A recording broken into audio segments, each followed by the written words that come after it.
Top quality और consistent performance के लिए सिर्फ सिल्वर पंप नाम याद रखना। ರಾಜ್ಯದ ಆಟೋ ಕ್ಯಾಬ್ ಚಾಲಕರಿಗೆ ಗುಡ್ ನ್ಯೂಸ್. ಚಿನ್ನ ಸಾಗಾಟ ಕೇಸ್ನಲ್ಲಿ ರನ್ಯಾಗೆ ಮತ್ತೊಂದು ಶಾಕ್. ಜಾತಿ ಗಣತಿ ಮರು ಸಮೀಕ್ಷೆಗೆ ಆಗ್ರಹಿಸಲು ಪಟ್ಟು. ಇದೆಲ್ಲವನ್ನ ನೋಡೋಣ ಕರ್ನಾಟಕ ಟಾಪ್ 9 ನಲ್ಲಿ.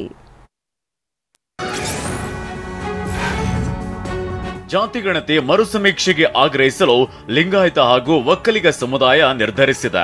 ಬೆಂಗಳೂರಿನಲ್ಲಿರೋ ಶಾಮನೂರು ಶಿವಶಂಕರಪ್ಪ ನಿವಾಸದಲ್ಲಿ ಲಿಂಗಾಯತ ಒಕ್ಕಲಿಗ ನಾಯಕರ ಸಭೆ ನಡೆಸಿದ್ರು. ಈ ಸಭೆಯಲ್ಲಿ ಸಮುದಾಯದ ಜನಪ್ರತಿನಿಧಿಗಳ ಮೇಲೆ ಒತ್ತಡ ತರುವುದಕ್ಕೆ ತೀರ್ಮಾನಿಸಲಾಯಿತು. ಕಾನೂನು ಹೋರಾಟ, ಬೀದಿಗಿಳಿದು ಹೋರಾಟದ ಬಗ್ಗೆ ಮಾತುಕತೆಯಾಗಿದೆ.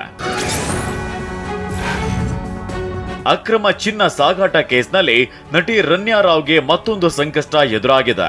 ಡಿಆರ್ಐ ಅಧಿಕಾರಿಗಳು ರನ್ಯಾ ವಿರುದ್ಧ ಕಾಫಿ ಪೋಸಾ ಕಾಯ್ದೆ ಜಾರಿ ಮಾಡಿದ್ದಾರೆ. ವಿದೇಶಿ ವಿನಿಮಯ ನಿಯಂತ್ರಣ ಹಾಗೂ ಕಳ್ಳಸಾಗಣೆ ತಡೆ ಕಾಯ್ದೆ ಅನ್ವಯ ರನ್ಯಾ 1 ವರ್ಷ ಜೈಲಿನಲ್ಲಿ ಇರಬೇಕಾಗುತ್ತೆ.